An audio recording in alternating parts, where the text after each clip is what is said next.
Hello dear students, welcome back to our channel. बच्चों, आज हम स्टार्ट करने वाले हैं क्लास 12 के हमारे इंग्लिश सब्जेक्ट का 1.8, जिसको हम कहते हैं, चैप्टर का नाम है वॉयेजिंग टुवर्ड्स एक्सीलेंस। वॉयेजिंग का मतलब बेसिकली यहाँ पर बात हो रही है एक जर्नी की। जर्नी किस तरफ जा रही है? एक्सीलेंस की तरफ और अच्छी चीज़ की तरफ कुछ बढ़ रही है। तो क्या एग्जैक्टली है ये चैप्टर, हमको किस बारे में बता रहा है? क्या वाकई में कोई ट्रैवलिंग की जर्नी होती है यहाँ पर, या किस चीज़ से रिलेटेड यहाँ पर बात हो रही है? हम वो इस सब्जेक्ट में, इस चैप्टर में जो है 1.8 में हम देखने वाले हैं। तो आओ सबसे पहले बच्चों हम इसकी शुरुआत करते हैं। आइस ब्रेकर ब्रेनस्टॉर्मिंग तो आप जानते ही हो, जो हम करेंगे अपने नेक्स्ट लेक्चर में। तो अब हम स्टार्ट करने वाले हैं हमारा चैप्टर 1.8, जिसके ऑथर है अच्युत गोडबोले जी। तो ये जो है वॉयेजिंग टुवर्ड एक्सीलेंस, ये चैप्टर जो है वो इनकी तरफ से आया है। He is a well known for his writings in Marathi and English. तो सबसे ज़्यादा किस चीज़ के लिए फेमस है? ये एक राइटर है। तो सबसे ज़्यादा कौन से दो मेजर लैंग्वेजेस है जिसके अंदर ये लिखते हैं? तो एक है मराठी लैंग्वेज और एक है English language. He is a prolific writer in various genres and has produced numerous original works as well as adaptations of works from other languages into Marathi. तो कई सारे जो राइटिंग्स इनके रहे हैं, तो मराठी से ही इन्होंने क्या किया है अदर लैंग्वेजेस इनटू मराठी, यानी दूसरी लैंग्वेजेस से लिखे हुए कुछ कामों को इन्होंने मराठी में ट्रांसलेट भी किया है। His writing style is informative and yet very informal. इनका जो राइटिंग स्टाइल है, जैसे कुछ ऑथर्स होते हैं काफ़ी फॉर्मल तरीके से लिखते हैं, जो इसके पहले के हमने चैप्टर्स को देखे हैं, तो काफ़ी फॉर्मल रहे हैं हमारे चैप्टर्स को देने में। लेकिन इनका जो लिखने का स्टाइल है, किनका? अच्युत गोडबोले जी का। इनका स्टाइल थोड़ा सा इनफॉर्मल है लेकिन इन्फॉर्मेटिव भी है। इन्फॉर्मेटिव का मतलब काफ़ी सारी इन्फॉर्मेशन आपको उसमें देखने मिलेगी। He became a chemical engineer from IIT Mumbai in 1972. तो ये केमिकल इंजीनियर कभी किया है इन्होंने अपनी इंजीनियरिंग? IIT मुंबई से किया है 1972 में। And headed top management positions in companies of great repute, यानी कई सारी बड़ी कंपनियों में जो है, कंपनीज में इन्होंने काम किया है और बड़ी बड़ी पोजीशंस पे इन्होंने काम किया है। This autobiographical sketch penned by Achyut Godbole depicts his journey from a middle class schoolboy to a famous writer. यानी ये जो इन्होंने ये जो चैप्टर हमको दिया है, ये इनकी लाइफ की ऑटोबायोग्राफी रह चुकी है, जहाँ पर ये बताते हैं कि किस तरीके से ये एक मिडिल क्लास स्कूल बॉय से किस तरीके से इनकी जर्नी जो है वो एक राइटर की तरफ बढ़ी है। He was a successful general manager of पत्नी कंप्यूटर सिस्टम्स। तो ये जो है GM रह चुके हैं किसके? जिसका नाम है पत्नी कंप्यूटर, एक बहुत ही एक वक्त पे फेमस ऑर्गेनाइजेशन का नाम हुआ करता है। He headed many other reputed companies and later become a famous writer. और इसी के साथ साथ, जैसे हमने यहाँ भी पढ़ा है, कई कंपनीज में टॉप मैनेजमेंट की पोजीशंस पर इन्होंने क्या किया है? काम किया है। तो पत्नी कंप्यूटर्स के जनरल मैनेजर होने के बाद इन्होंने दूसरी फेमस कंपनीज में भी काम किया है और बाद में ये जो है क्या बने? एक फेमस राइटर बन गए। The present write-up discusses his quest for excellence, his quest for excellence and how he developed a thirst for knowledge. यानी प्रेजेंट जो राइटअप है वो हमको बताता है किस तरीके से ये अपनी लाइफ में एक्सीलेंस की तरफ जो है वो बढ़े हैं, और उसके साथ साथ कैसे जो है इन्होंने क्या किया है? नॉलेज की तरफ भी अपने लाइफ में काफ़ी ज़्यादा ये क्या रहे थे? थर्स्टी रहते। थर्स्टी रहने का मतलब होता है बहुत ज़्यादा, जैसे हमको पानी की प्यास लगती है, इनको नॉलेज की प्यास रहा करती थी, नॉलेज की भूख रहा करती थी। तो ये हमेशा नॉलेज को क्या करते थे? एक्वायर करने की कोशिश करते थे।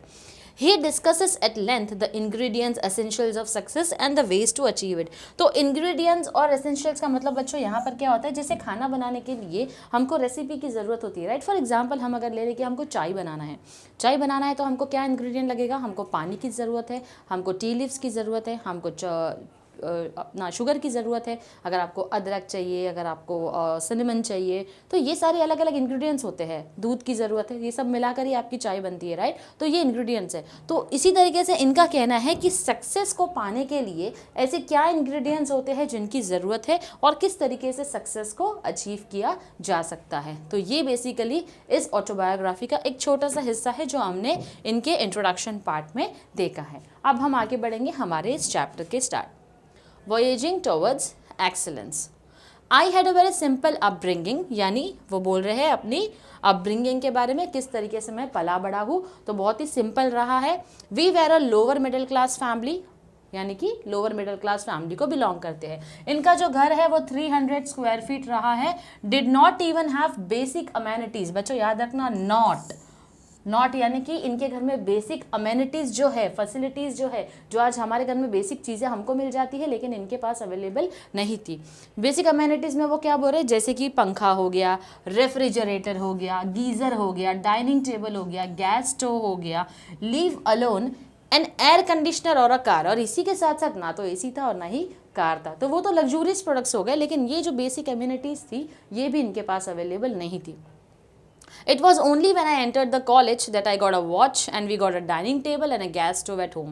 तो जब ये कॉलेज में गए, कॉलेज में इन्होंने अपनी पढ़ाई स्टार्ट की, तब जाकर इनको क्या मिला, तब जाकर इनको एक वॉच मिली अपने फादर की तरफ से, and we got a dining table and gas stove at home. और इसी के साथ साथ उनके घर में जो है एक डाइनिंग टेबल आया। यानी कि बचपन से लेकर जब तक ये कॉलेज नहीं पहुंचे तब तक इनके पास बच्चों एक वॉच तक नहीं थी। आज हम कितनी जिद कर लेते हैं अपने पेरेंट्स से कि नहीं हमको एक ब्रांडेड वॉच चाहिए, अभी तो हम कॉलेज जाते हैं, ब्रांडेड शूज़ चाहिए, कपड़े अच्छे होने चाहिए, लेकिन जब तक ये अपने कॉलेज लेवल पर नहीं गए थे तब तक इनको ऐसा कुछ नहीं मिला था, क्योंकि इनकी अपब्रिंगिंग जो रही है वो क्या रही है, बहुत ही सिंपल रही है, क्योंकि एक मिडिल क्लास फैमिली को ये बिलोंग करते हैं। Nevertheless, culturally I had a rich childhood. Culturally यानी कि कल्चर की अगर हम बात करें तो कल्चर में हम बहुत रिच थे। हमारा जो चाइल्डहुड, हमारा जो बचपना बीता है वो काफ़ी ज़्यादा रिच था। रिच इन टर्म्स ऑफ हम कल्चर की बात कर रहे हैं बच्चों यहाँ पर। Poets like Vinda Karandikar, Mangesh Padgaonkar and Vasant Bapat used to visit our home, and for hours I could listen to the discussions about poetry and literature, Marathi and English. यानी कि अब फेमस जो पोएट थे जिनके नाम यहाँ पर mention है, विंदा करांडीकर है, मंगेश पडगांवकर जी है और वसंत बापत, वो अपना बचपन को इतना ज़्यादा रिच क्यों मानते, इतना वेल्दी क्यों मानते, क्योंकि जब वो छोटे थे उन्होंने हमेशा क्या देखा, ये जो पोएट्स थे, बड़े बड़े जो कविताएं लिखते थे, वो क्या करते थे, इनके घर पर आते थे, घर पर आकर इस कविता को लेकर डिस्कशन होता था। और ये लोग कोई छोटे मोटे लोग नहीं थे, काफ़ी फेमस लोग थे, तो घंटों इनके घर पर बैठकर क्या होता था, डिस्कशंस होता था पोइट्री को लेकर, लिटरेचर को लेकर, जो कि हमारा मराठी और इंग्लिश में हुआ करता था। They used to talk about Keshav Sut, Mardhekar, Shakespeare, Charles Dickens and Thomas Hardy. तो ये सब के बारे में क्या होता था बेसिकली, अभी हमारे अगर रिलेटिव आते हैं, हमसे मिलते हैं, तो हमारे क्या डिस्कशंस होते हैं, बेसिकली हम यहाँ वहाँ की इधर उधर की बातें करते हैं, राइट। लेकिन हम कोई इन्फॉर्मेशन शेयर नहीं करते हैं आपस में जिससे आपस में एक दूसरे का फ़ायदा हो। तो इस तरीके से इनका जो है कल्चरली बहुत ज़्यादा क्या रहा है, चाइल्डहुड रिच रहा है, क्योंकि ये लोग आपस में जब भी डिस्कशंस होता था तो कहीं ना कहीं बहुत ही नॉलेजेबल फैक्ट और इन्फॉर्मेशन जो है वो शेयर किया करते थे। I did not fully understand their discussions in depth, but I was immensely impressed. वो बोलते हैं, कौन, हमारे ऑथर बोलते हैं कि मुझे कुछ समझ में नहीं आता था कि इनका डिस्कशन क्या था। ऑफ कोर्स वो एक छोटे बच्चे थे तो पोयम को लेकर, लिटरेचर को लेकर समझना थोड़ा सा मुश्किल हो जाता है, लेकिन कहीं ना कहीं वो क्या बोलते हैं, आई वॉज इमेंसली इम्प्रेस्ड, लेकिन उनकी बातें सुनकर मैं बड़ा खुश हो जाता था। We also were lucky to have Pandit Kumar Gandharv, Pandit Bhimsen Joshi and Pandit Jasraj visit our place and talk about Indian music till late night or sometimes dawn। यानी कि अब वो बात कर रहे हैं किसकी, अब वो बात कर रहे हैं पंडित कुमार गंधर्व जी की, पंडित भीमसेन जोशी की और पंडित जसराज की, जो कि इनके घर आते थे। और कई बार ये लोग क्या करते थे, इंडियन म्यूज़िक के ऊपर डिस्कशन किया करते थे। कई बार डिस्कशंस में, जैसे हमारा फैमिली गेट टुगेदर होता है तो हम कैसे मिलते हैं आपस में, तो लेट नाइट तक हम अपने कजिन्स के साथ रहते हैं, बातचीत करते हैं, कई बार बातें करते करते सुबह हो जाती है। तो ये हमारी फैमिली की बात है। लेकिन जब इनके घर पे इस तरीके के गेस्ट आते थे तो ये लोग इंडियन म्यूज़िक के ऊपर काफ़ी ज़्यादा क्या करते थे, डिस्कशन करते थे। कई बार लेट नाइट तक डिस्कशन होता था और कई बार सुबह भी हो जाया करती थी। This is how and why I developed my interest in literature and music during my school days। और इसी वजह से अब देखो बच्चों, जैसे हम हमारे को अपना आसपास जो भी एनवायरनमेंट मिलता है, हमें जिस तरीके का माहौल मिलता है, हमें उसी माहौल में हम भी ढल जाते हैं। अब क्योंकि अच्युत गोडबोले जी का बचपना ऐसा बीता है जहाँ पर पोएट्स आया करते थे, उनके घर पर बहुत ज़्यादा डिस्कशंस होता था म्यूज़िक के ऊपर, तो कहीं ना कहीं क्या होता है, जब इस तरीके का एनवायरनमेंट मिलता है तो आप भी उनमें घुल मिल जाते हो। सेम हुआ है यहाँ पर हमारे राइटर के साथ में, क्योंकि ऐसे लोग आया करते थे तो उनका भी इंटरेस्ट जो है वो किस में आने लग गया, उनको इंटरेस्ट आने लग गया लिटरेचर में और म्यूजिक में। कब, अपने स्कूल डेज में। I did not and even today don't understand the grammar of music but I begin to love it tremendously since then. अब वो ये बोल रहे हैं, जैसे हम बोलते हैं ना मुझे तो ABCD भी नहीं पता है क्या होती है, यहाँ पर ग्रामर का मतलब म्यूजिक के ग्रामर के बारे में, यानी म्यूजिक का तो मुझे ABCD भी नहीं पता है क्या होता है। जैसे हम बोले सारे गामा पा क्या होता है, उसकी धुन क्या होती है, राइट, बीट कौन सा लेना है, हमको भी कोई नॉलेज नहीं है। लेकिन ट्रेमेंडसली का मतलब होता है यहाँ पर बहुत गहराई तक उनको क्या पसंद थी, म्यूजिक जो है वो पसंद थी। देखो बच्चों, कई बार हमको हमारे साथ भी होता है ना, कुछ सॉन्ग्स है जो हमको काफ़ी अच्छे लगते हैं, हमको रैप सॉन्ग्स जो है वो बहुत अच्छे लगते हैं, भले हमको रैप करना नहीं आता होगा लेकिन सॉन्ग्स अच्छे लगते हैं, रैप सुनना हमको जो है वो बड़ा अच्छा लगता है। तो इसी तरीके से क्या होता है, यहाँ पर भी क्या बोल रहे हैं हमारे ऑथर कि मुझे म्यूज़िक का कोई नॉलेज तो नहीं था, उनका ABCD भी नहीं पता था, लेकिन बहुत हद तक मुझे म्यूज़िक जो है वो पसंद आने लग गई क्योंकि उस माहौल में वो पले बड़े थे। Most of the times, the topics of discussion at a home were about music, literature, painting, sculptures, etc. तो ज़्यादातर इनके घर पर अगर डिस्कशन होता था, चाहे गेस्ट आए या चाहे फैमिली के बीच में बात हो, ज़्यादा से ज़्यादा अगर इनके घरों के बीच में फैमिली मेम्बर्स के बीच में भी डिस्कशन होता था तो वो लिटरेचर, म्यूज़िक, पेंटिंग्स, स्कल्पचर्स इससे रिलेटेड ही होता था। I could listen to the discussions about Van Gogh, Mozart and Michael Angelo etcetera. So basically इन लोगों के बारे में भी क्या होता था, इनके घर में हमेशा डिस्कशंस जो है वो चलते रहते थे। It was because of such a milieu around me that I had a firm belief, which I still hold, that all arts are equally, if not more important in our lives than science और technology. अब ये क्या बोल रहे हैं, क्योंकि मुझे ऐसा एनवायरनमेंट मिला है, ये देखो मिलियो, जैसे मैंने आपको बोला जिस माहौल में हम पलते बढ़ते हैं तो उनको सोशल एनवायरनमेंट ही अपने घर का वैसा मिला है, जिसकी वजह से उनका एक बिलीफ बन गया था क्या, कि all arts are equally if not more important in our lifes then science और टेक्नोलॉजी। कहीं ना कहीं हमको लगता है साइंस और टेक्नोलॉजी ही सब कुछ है, लेकिन उसके अलावा और भी कई सारी कला की ऐसी चीज़ें हैं बच्चों जिस पे अगर हम फोकस करें तो वो भी हमारे लिए बहुत ही अच्छी है, बहुत ही बेनिफिशियल है। I had learned from my childhood that money does not mean everything in life.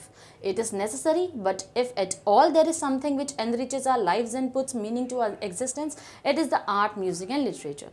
कई बार बच्चों ऐसा होता है कि हमने ये भी चीज़ पढ़ी है अपने बचपन से, जो हमारे ऑथर है वो हमको क्या बोल रहे हैं, बचपन से मैंने एक चीज़ सुनी है, पढ़ी है, समझी है कि पैसा ही सब कुछ नहीं होता है। हाँ, कुछ पल के लिए आप कोई चीज़ें उससे खरीद सकते हो, आपको थोड़े टाइम के लिए कुछ खुशी मिल जाएगी उससे, लेकिन पैसे जो है सिर्फ पैसे से ही सारी खुशी आएगी, इस चीज़ की कोई गारंटी जो है वो नहीं है। तो असली जो खुशी हमको मिलती है अपनी लाइफ में, जो कि हमको जीने के लिए और ज़्यादा एनरिच करती है, हमारे लाइफ को मोटिवेट करती है, जिसको देखकर हम खुश हो जाते हैं, तो वो क्या है, आर्ट है, म्यूज़िक है और लिटरेचर भी एक हिस्सा है हमारी ज़िंदगी का। अब आगे जो हमारे ऑथर है वो बोलते हैं, this is not to say that I did not like science और मैथमेटिक्स। तो वो क्या बोल रहे हैं, इसका ये मतलब नहीं है बिल्कुल भी कि मुझे साइंस और मैथ्स पसंद नहीं है। In fact I loved these subjects, इसके साथ साथ मुझे ये सब्जेक्ट्स भी बहुत अच्छे लगते थे। अब जैसे हमारा एरिया ऑफ इंटरेस्ट होता है ना, कोई एक सब्जेक्ट हमको बहुत ज़्यादा अच्छा लगता है, लेकिन इसका मतलब ये नहीं कि दूसरों से हम नफरत करते हैं, दूसरे में भी हम ध्यान देने की कोशिश करते हैं, अनलेस एंड अनटिल वो सब्जेक्ट थोड़ा डरावना ना हो। लेकिन यहाँ पर हमारे ऑथर क्या बोल रहे हैं कि मुझे साइंस और मैथ से नफरत नहीं थी, मुझे अच्छा लगता था, मुझे तो बहुत पसंद है सब्जेक्ट, लेकिन इनका फोकस और area of interest art, music, literature की तरफ ज़्यादा था।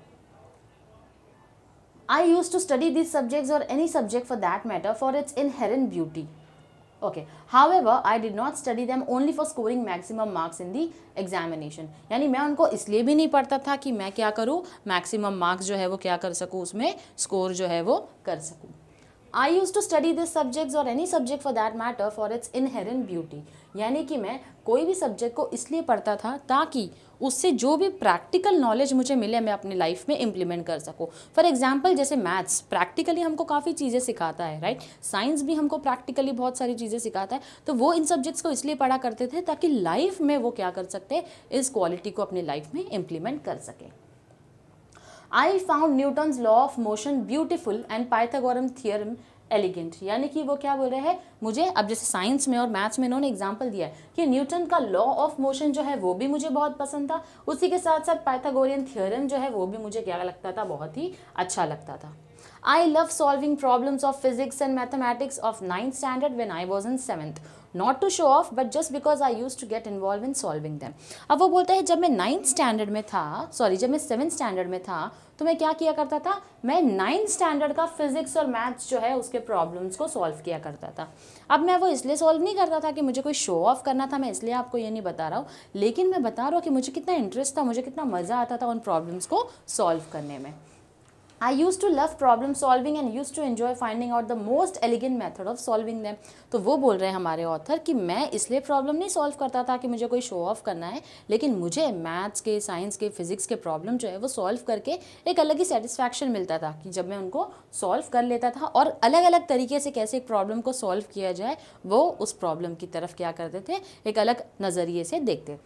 Obviously, these problems were not a part of the curriculum, but I enjoyed the whole process. अब यहाँ पर वो क्या बोल रहे हैं ऑथर कि मेरे करिकुलम का, यानी कि अब मैं 7th स्टैंडर्ड में हूँ तो मुझे 9th का फिजिक्स और मैथ्स आता था, मुझे पूछा नहीं जाएगा, लेकिन मैं बहुत एंजॉय करता था 9th के फिजिक्स और मैथ्स की प्रॉब्लम को सॉल्व करने. So basically this attitude of looking beyond marks और एग्जामिनेशन, तो क्या बोलता है ये, एग्जामिनेशन से और मार्क्स से ज़्यादा उससे आगे बढ़कर देखना, and to seek joy in solving any challenging problem.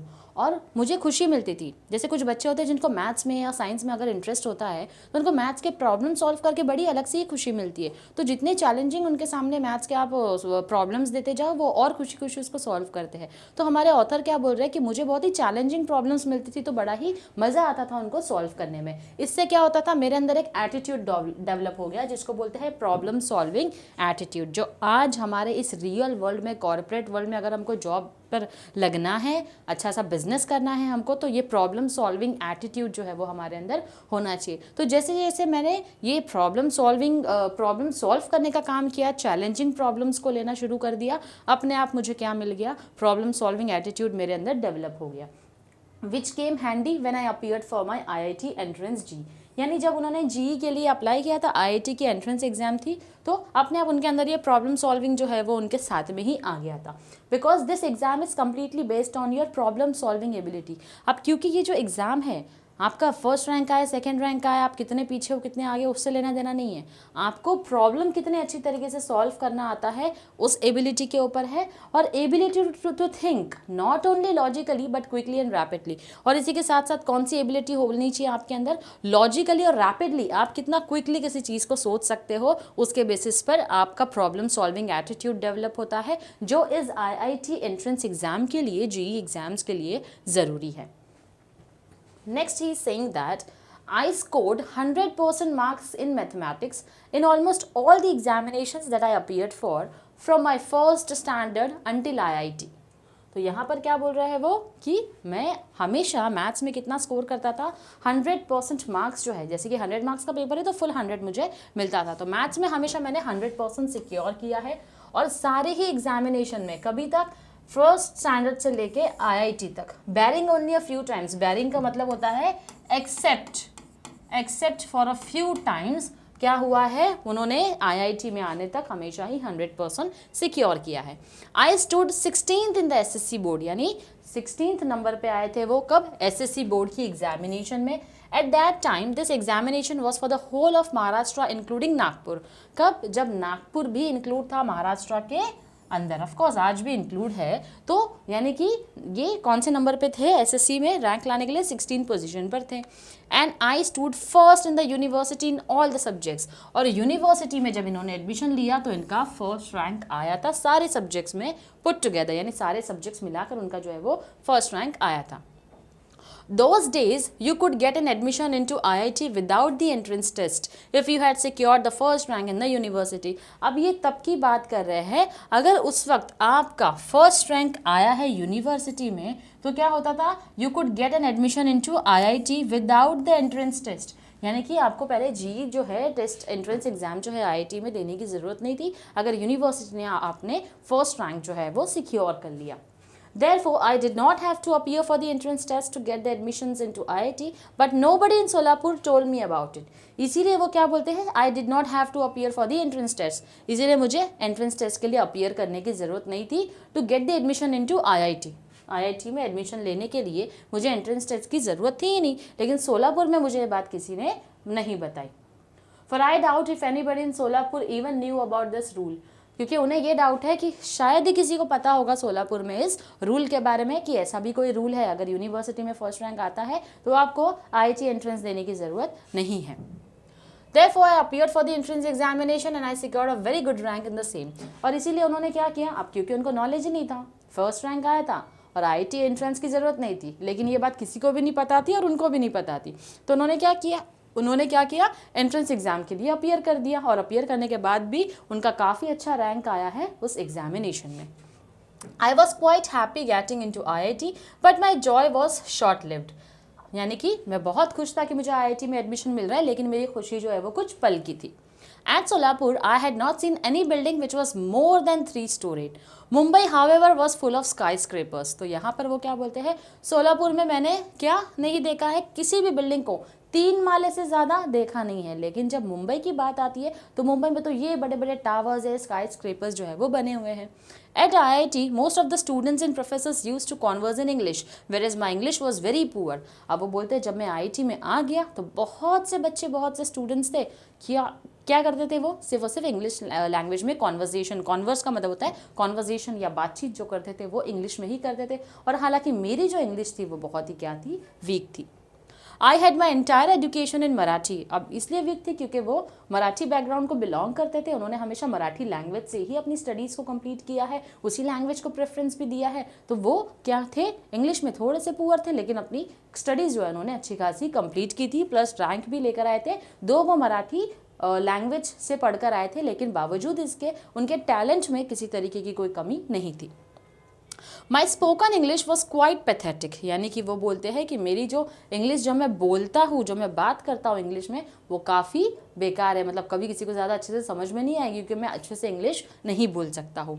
Not only did I have a very weak vocabulary, but my pronunciation also was terrible and my construction of English sentences very awkward to say the least. यानी कि वो बोल रहे मेरी जो vocabulary थी वो भी ख़राब थी, वीक थी। वोकैबुलरी यानी कि हम कितने अच्छे से वर्ड्स को यूज़ करके सेंटेंस को कंस्ट्रक्ट करके फ्रेम करते हैं, बोलते मेरी वोकैबुलरी ख़राब थी, मेरा प्रोनाउंसिएशन जो है वो अच्छा नहीं था, वो भी बहुत बुरा था, और इसी के साथ साथ जैसे हम सेंटेंस को बनाकर बोलते हैं तो वो तो मैं क्या ही बोलूँ, वो तो मुझे आता ही नहीं था उतने अच्छे से इंग्लिश के सेंटेंसेस को बोलना।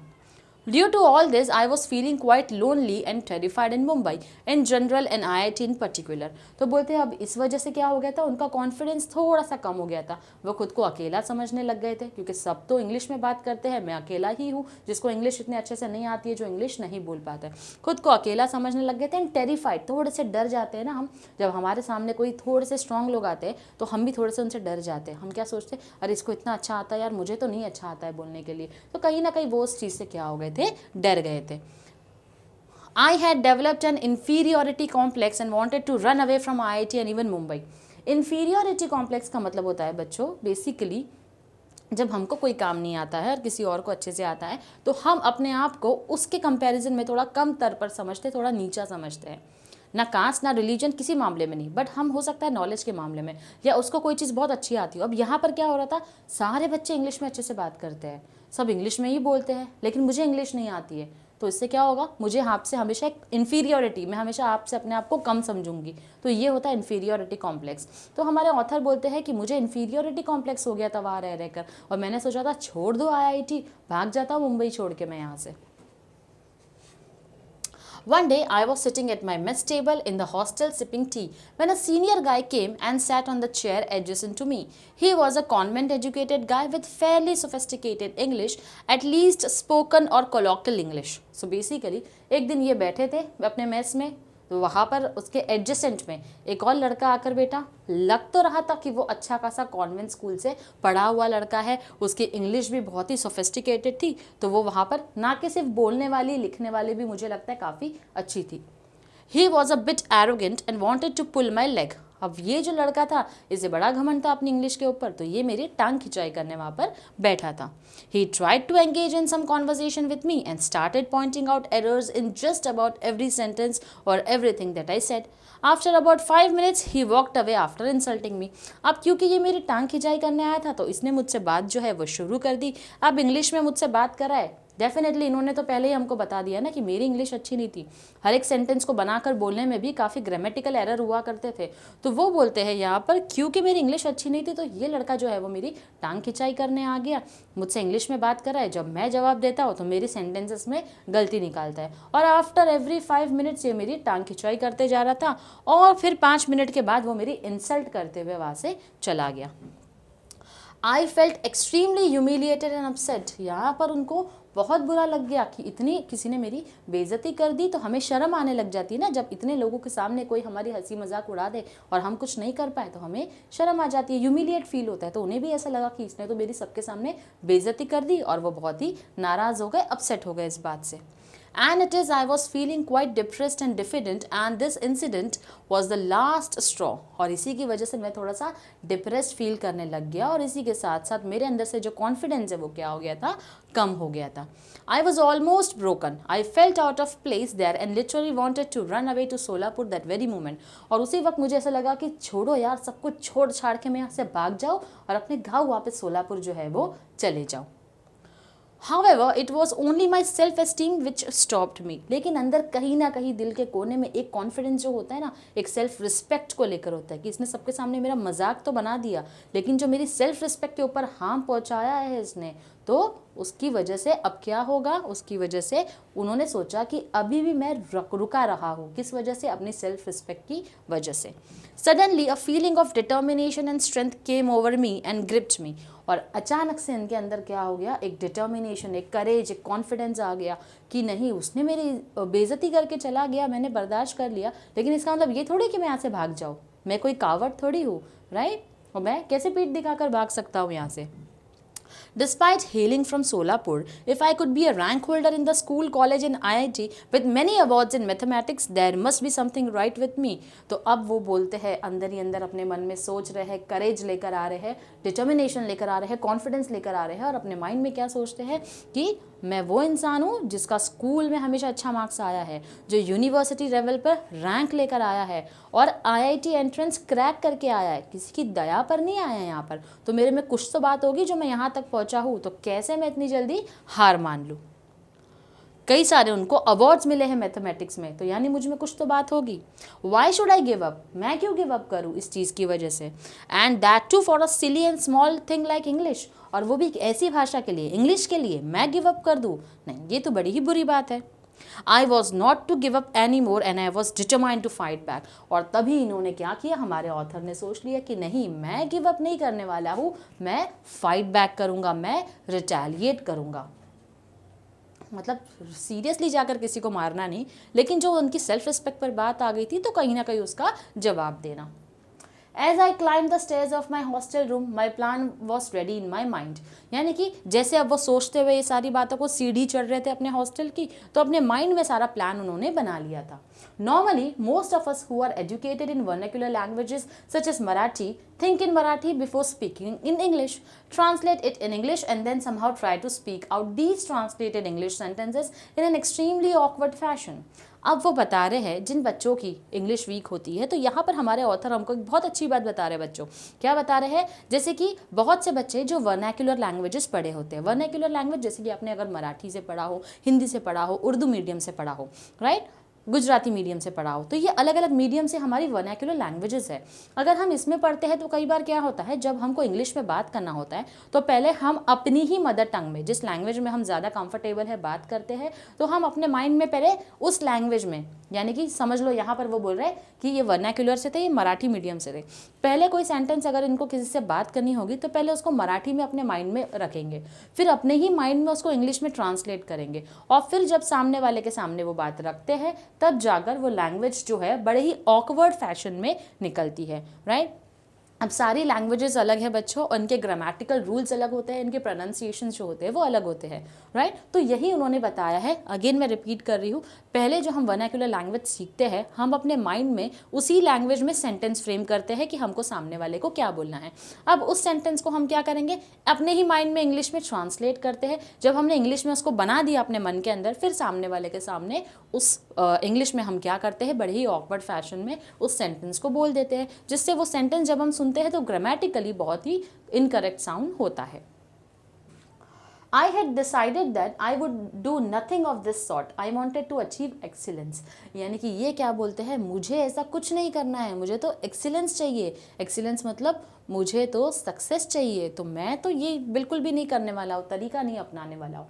This urge to excel in anything that you try to do has been with me since childhood. तो ये जो उनका जज्बा था कि मुझे कुछ करना है, मुझे एक्सेल करना है. एक्सेल करने का मतलब Microsoft PowerPoint Word Excel वाला एक्सेल नहीं. एक्सेल मतलब मुझे कुछ अच्छा करना है, किसी फील्ड में एक्सपर्ट बन जाना है. तो अगर मुझे कुछ अच्छा करना है तो ये जो मेरे अंदर डिटर्मिनेशन है, ये कब से है उनके अंदर, बचपन से ही उनके अंदर ये चीज़ है. अगर मुझे किसी चीज़ में सुधारना है, कुछ अच्छा करना है, सक्सेसफुल होना है, तो वो करके ही रहते थे. Whether I would succeed in this or not, I always set my aims high. चाहे मैं उसमें बाद में सक्सेसफुल हो जाऊँ या फेल हो जाऊँ, लेकिन मुझे हिम्मत नहीं हारनी है, मुझे रास्ते से भागना नहीं है वापस.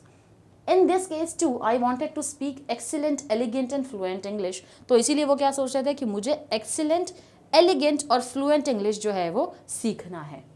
The first thing I did was to start reading English newspapers and English novels. तो उन्होंने सबसे पहले क्या शुरू कर दी, इंग्लिश नॉवेल्स और इंग्लिश न्यूज़पेपर्स को पढ़ना स्टार्ट कर दिया. I studied etymology and phonetics and studied the roots of the words and how to pronounce them. तो उन्होंने क्या किया, उन्होंने इंग्लिश के बेसिक से शुरू कर दिया. उन्होंने शुरू कर दिया प्रोनाउंसिएशन से कि कौन से वर्ड की साउंड कैसे आती है, फोनेटिक्स जो होता है. जैसे अगर सी लिखा है तो सी का साउंड स कब आएगा और क कब आएगा, राइट. जैसे हम लोग कैट बोलते हैं, CAT कैट, लिखते सी है लेकिन क साउंड आ रहा है, राइट. क्लाउड बोलते हैं, क साउंड आ रहा है. तो इसी तरीके से कब वो क साउंड आएगा, स साउंड आएगा, तो इसको फोनेटिक्स बोला जाता है. तो उन्होंने ये सारी चीज़ को अच्छे से समझा और प्रोनाउंसिएशन किस तरीके से होता है, जड़ तक जाकर इसको उन्होंने सीखने की कोशिश की. I used to stand in front of the mirror and practice speaking, realizing my mistakes and correcting them myself all the time and improvising and improving day by day. तो अब वो क्या करते थे, जैसे ही आज कोई चीज़ सीख ली, कोई सेंटेंस सीख लिया, अब मिरर के सामने खड़े हो जाएंगे, अब वो प्रैक्टिस करेंगे. जब प्रैक्टिस करके वो बोलते थे तो उनको समझ में आता था कि कहाँ पर मेरी मिस्टेक है, कहाँ मैं गलत जा रहा हूँ, कहाँ मुझे इस मिस्टेक को रेक्टिफाई करना चाहिए. तो डे बाय डे इन्होंने एक प्रैक्टिस कर ली, एक हैबिट बना ली और हैबिट डेवलप करते करते अपने आप इनकी जो इंग्लिश है वो क्या हो गई, इम्प्रूव हो गई. तो इम्प्रूव होने के लेवल तक इन्होंने अपने एफर्ट्स को नहीं छोड़ा. Okay, so it took about 9 to 10 months, by which time I started feeling quite confident about speaking in English at length with anybody. तो अब ये जो इन्होंने इतना पूरा मेथड अपनाया है, उसके अंदर बच्चों इनको कितना टाइम लगा, 9 से 10 महीने लग गए. लेकिन उसके बाद वो क्या फील करना शुरू कर दिए, वो काफ़ी ज़्यादा कॉन्फिडेंट हो गए अपनी इंग्लिश स्पीकिंग के ऊपर. अब वो किसी से भी इंग्लिश में बात करने के लिए बिना डरे, बिना झिझक बात कर लेते थे. My fear had vanished and I started feeling at home in my hostel. यानी मेरा जो डर है अब वो क्या हो गया, वैनिश, गायब हो गया, और मुझे अपना हॉस्टल अब अपने घर जैसा लगने लगा. जैसे घर में हम कैसे अपनी ही लैंग्वेज में बात करते हैं, कोई टेंशन नहीं होता है, तो जिस हॉस्टल से वो डर रहे थे, अब उस हॉस्टल को उन्होंने अपना घर मान लिया था. In my future career, out of 32 years in information technology field, I was the chief executive or managing director or head of software company with thousands of software engineers worldwide. अब ये बता रहे हैं फ्यूचर करियर के बारे में, जहाँ पर 32 साल जो है इन्होंने दे दिया है IT फील्ड में. कहीं पर ये चीफ एग्जीक्यूटिव रहे हैं, कहीं पर मैनेजिंग डायरेक्टर रहे हैं, कहीं पर सॉफ्टवेयर कंपनी के हेड रहे हैं, और थाउजेंड्स ऑफ सॉफ्टवेयर इंजीनियर्स इनके अंदर क्या कर चुके हैं, काम भी कर चुके हैं. During that period, I had to give several presentations or negotiate many contracts with the CEOs. तो जब आप कहीं पर काम करते हो IT फील्ड में स्पेसिफिकली, जब आपने समझ लो अपने क्लाइंट से प्रोजेक्ट लिया है, अब प्रोजेक्ट लिया है उनसे, तो हम लोग एक सर्टन अमाउंट डिसाइड करते हैं ना, हमारा क्लाइंट है, कस्टमर है, तो हम एक अमाउंट डिसाइड करते हैं कि इतने अमाउंट पे हम क्या करेंगे, काम करेंगे. तो वहाँ पर उनको क्या करना पड़ता था, कई बार प्रेजेंटेशंस देना पड़ता था और उनको नेगोशिएट यानी कि बार्गेन करना पड़ता था कई सारे कंपनी के CEOs के साथ, डायरेक्टर्स के साथ, वाइस प्रेसिडेंट्स के साथ, जो कि US, UK और ऑस्ट्रेलिया के हुआ करते थे. I was absolutely at ease at that time. यानी कि अब यहाँ पर मैं एकदम बेझिझक हो चुका था, क्योंकि वो 9-10 मंथ की प्रैक्टिस जो है उनके काफ़ी काम आ चुकी थी. It is only due to the efforts at IIT that I could sign contracts worth millions of dollars worldwide and also run large global software companies. अब ये क्यों हो गया, सिर्फ और सिर्फ उस 9-10 महीने जो डेडिकेटेडली उन्होंने अपने इंग्लिश में काम किया था IIT में, इंग्लिश के ऊपर अपने वर्क किया था IIT में, इम्प्रोवाइज़ किया था, इम्प्रूव किया था डे बाय डे अपने आप को। सिर्फ वो 9 से 10 महीने जो है उनको आगे के 32 साल में वो बोलते हैं उन्होंने कितनों के कॉन्ट्रैक्ट साइन किए हैं, उन्होंने मिलियंस ऑफ डॉलर्स के कॉन्ट्रैक्ट्स जो है वो साइन किए हैं, सिर्फ और सिर्फ इस बेसिस पर क्योंकि वो कहीं नहीं चाहते थे कि मेरा कॉन्फिडेंस कहीं से भी कम हो जाए। देखो मैथ्स में बहुत अच्छे थे, स्कूल में अच्छे थे, यूनिवर्सिटी में रैंक लाए थे, आईआईटी से पढ़ाई की है, इंजीनियर बने हैं, जी एंट्रेंस एग्ज़ाम जो है उन्होंने क्रैक की है। अब कुछ तो बात थी ना, अब इतनी सारी चीज़ आपको कॉन्फिडेंस देती है लेकिन सिर्फ एक चीज़ की इंग्लिश नहीं आती तो मैं कैसे अपना कॉन्फिडेंस छोड़ दूँ। तो उन्होंने उस चीज़ को भी क्या किया, नेगेटिव एस्पेक्ट से देखने से बदले पॉजिटिव तरीके से देखा और उस चीज़ को इम्प्रोवाइज़ किया। और इसी के साथ साथ उन्होंने बड़ी बड़ी लार्ज ग्लोबल सॉफ्टवेयर कंपनीज के साथ में कॉन्ट्रैक्ट जो है वो साइन किया। At IIT I got fairly good marks in my first 2 years, यानी कि पहले 2 साल जो है इनको क्या मिले हैं, बहुत ही अच्छे मार्क्स मिले हैं। However, a very important thing happened while I was in my 3rd year. अब जब ये 3rd year में आए थे तो वहाँ पर 3rd year में कुछ प्रॉब्लम हो गई थी।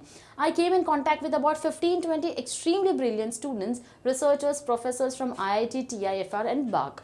तो यहाँ पर जब वो आए थे तो किनके कांटेक्ट में आ गए, 15 से 20 एक्सट्रीमली ब्रिलियंट माइंड्स के कांटेक्ट में आ गए थे, जो कि स्टूडेंट्स भी है, रिसर्चर्स भी है, प्रोफेसर्स भी है। कहाँ से, IIT से भी है, बार्क से भी है और TIFR से भी है। तो बेसिकली ये सारे इंस्टीट्यूशंस है बच्चों अलग अलग। They included top ranking students from IIT visiting professors in American universities. तो ये लोग क्या करते थे, टॉप रैंकिंग स्टूडेंट्स जो थे वो IIT से आते थे, जहाँ पर विजिटिंग प्रोफेसर्स आते थे अमेरिकन यूनिवर्सिटी से, एंड वेरी री known mathematicians in the world and so on. री नोन का मतलब होता है वेल नोन मैथमेटिशियंस जो होते हैं वो भी वहाँ पर क्या करते थे, आया करते थे। So next it says that I was instantaneously attracted to this group, यानी कि अब ऐसे ब्रिलियंट माइंड्स आ गए क्योंकि ये हमेशा एक्सीलेंस में क्या करते थे, बिलीव करते थे। तो इन्होंने क्या सोचा कि मुझे भी ऐसे लोगों के ग्रुप का क्या करना है, एक हिस्सा बनना है। तो बड़े खुश हो गए थे उनको देखकर।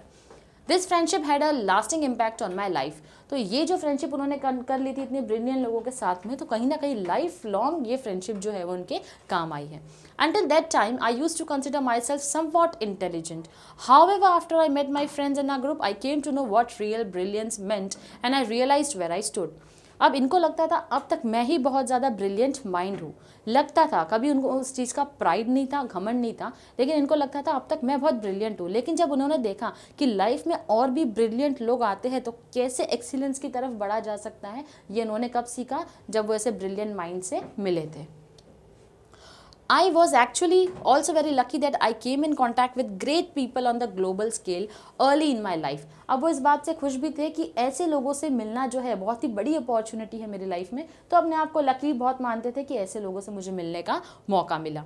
Later in my life, when Mr. Narayan Murthy left Patni to start Infosys, I started heading Patni's software division, occupying the same chair. तो जब नारायण मूर्ति जी जो है, जो इन्फोसिस के ओनर है, हमने सुना है, तो जब उनको इन्फोसिस चालू करना था तो पत्नी कंप्यूटर्स जो है वो उन्होंने छोड़ दिया था। तो उसको लीड किसने किया था, ये जो हमारे ऑथर है अच्युत गोडबोले जी, इन्होंने क्या किया था, उस कंपनी पत्नी के सॉफ्टवेयर डिवीजन जो है उसको क्या किया था, लीड किया था। My head office was in Cambridge Massachusetts, USA, very near to Boston. तो यहाँ पर क्या था, बॉस्टन में उनका हेड ऑफिस था। It was in fact the adjacent building to MIT in America. तो वो जो बिल्डिंग है जहाँ पर उनका हेड ऑफिस था वो कहाँ था, MIT जो है अमेरिका में, उसके एकदम नियर बाय था, एडजेसेंट में ही था। I use to visit MIT during lunch time to meet my friends. तो बेसिकली लंच टाइम पे क्या करते थे, अपने फ्रेंड्स को मिलने जाया करते थे। There one could see a couple of Nobel laureates at the dining table. तो कहीं ना कहीं मुझे क्या कुछ एक अच्छे कपल जो है वहाँ पर दिखाई दिए। If you walked for an hour from there, you could reach Harvard Square near Harvard University. तो अगर आप वहाँ पर चलते रहोगे कुछ टाइम के लिए, 1 घंटे के लिए चलोगे, तो वहाँ से आप हार्वर्ड यूनिवर्सिटी की तरफ पहुँच जाओगे। I use to visit both of these universities and could talk to a number of Nobel laureates. तो इसी के साथ साथ बड़े बड़े जो विद्वान हुआ करते थे, जब भी वहाँ से गुजरता था तो ऐसे विद्वान लोगों से मिलने का मुझे मौका हमेशा मिलता था। During these years, I traveled a lot to US, Europe, Japan and Australia and could meet a number of great thinkers and management gurus such as Alvin Toffler, Peter Drucker, C.K. Prahalad, Tom Peters or great technologists such as Vincent Cerf who designed TCP or IP हम जानते हैं, हमने IT अगर लिया है तो, which is the basic protocol of internet protocol basically. तो basically ये यहाँ पर क्या बोल रहे हैं, मैं बहुत US में घुमा हूँ, US, यूरोप, जापान, ऑस्ट्रेलिया, क्योंकि ये हेड थे ना कहीं, तो इनको बहुत सारे जब कॉन्ट्रैक्ट्स होते हैं, क्लाइंट्स होते हैं, विजिट करना पड़ता था। तो यहाँ पर क्या हो गया बच्चों, यहाँ पर उनको सबसे मिलने का जो है वो मौका मिल गया था। तो किससे मिले थे, हमारे जो मैनेजमेंट में, हमने हमेशा मैनेजमेंट का डेफिनेशन पढ़ा है बच्चों, पीटर ड्रकर जी से हमको क्या मिला है, यहाँ पर हमेशा डेफिनेशंस मिले हैं मैनेजमेंट के। उसी के साथ CK प्रहलाद है, टॉम पीटर्स है। तो ये सारी बड़ी बड़ी ऐसी एक्सीलेंट माइंड्स है, हस्तियाँ है, जिनसे मिलने का इनको मौका जो है वो मिला है। All these discussions with these greats broadened my horizon and my aims and worldview became global। अब जब मैं इनसे मिलता था, देखो बच्चों, जैसे लोगों के साथ रहोगे, जैसी संगत होती है, वैसा आपके ऊपर असर होता है। तो ये जब ऐसे ब्रिलियंट लोगों के साथ रहते थे तो इनकी सोच और ज़्यादा ब्रॉड होने लग गई, एडवांस होने लग गई, और ग्लोबली हमेशा वो हर चीज़ को सोचा करते थे। It taught me humility and made me realize that I had to achieve a lot in life। और कहीं ना कहीं उनको ये लगा कि मैं अपने आप को अभी सक्सेसफुल नहीं मान सकता, मुझे लाइफ में बहुत कुछ क्या करना है, अचीव करना है। The lesson in humility and hard work as well as passion for excellence was going to play a very important role and vital role in my life। तो यहाँ पर हमारे ऑथर बोलते हैं कि ये जो ह्यूमिलिटी का लेसन मुझे मिला था, इससे कहीं ना कहीं मुझे क्या पता चला है, पैशन और एक्सीलेंस के लिए पैशनेट होना, सक्सेस के लिए पैशनेट होना बहुत ज़्यादा ज़रूरी है, क्योंकि ये बहुत ही इंपॉर्टेंट रोल जो है वो प्ले करता है हमारी ज़िंदगी में। इसी के साथ बच्चों आज हमारे लेक्चर का पार्ट 1 जो है वो कंप्लीट होता है। नेक्स्ट जो हमारा लेक्चर होगा वो उसमें हम अपना पार्ट 2 जो है वो शुरू कर देंगे। Till then stay tuned to our lectures. Thank you very much.